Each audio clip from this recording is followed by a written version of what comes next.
The temporary ceasefire between Israel and Hamas ended this past Tuesday, when Hamas started lobbing hundreds of rockets into the middle of Israel. Since then, Israel has struck over 100 targets inside Gaza and killed several senior Hamas leaders. Before the ceasefire broke, there were disturbing reports coming out of Egypt about the terms of a permanent ceasefire.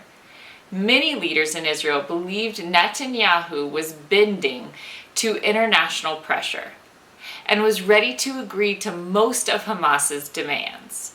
If the leaks are true, what happened behind the scenes in Egypt hardly played to Israel's advantage.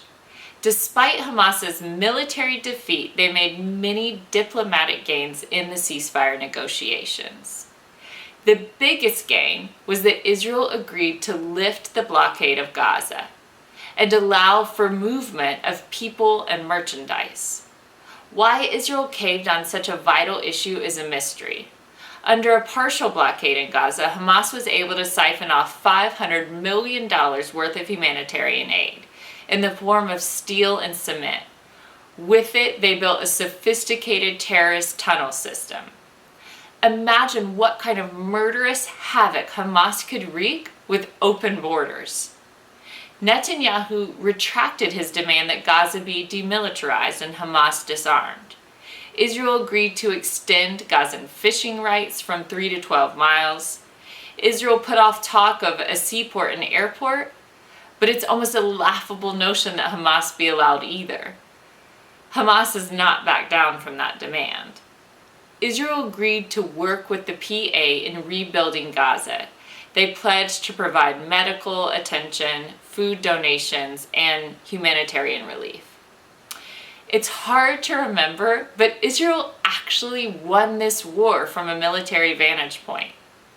Why, when it comes to Operation Protective Edge, the victor did not get the spoils. If all of Israel's concessions weren't lopsided enough, the U.S. administration was there to pour salt in Israel's wounds. Obama told Egyptian mediators that the U.S. would guarantee that Israel keep its ceasefire commitments. Obama said nothing about a need to guarantee Hamas's commitment. He only made that promise to Hamas, as if it was Israel and not Hamas who routinely violated ceasefire agreements. In fact, Hamas has either rejected or violated 11 ceasefires since July.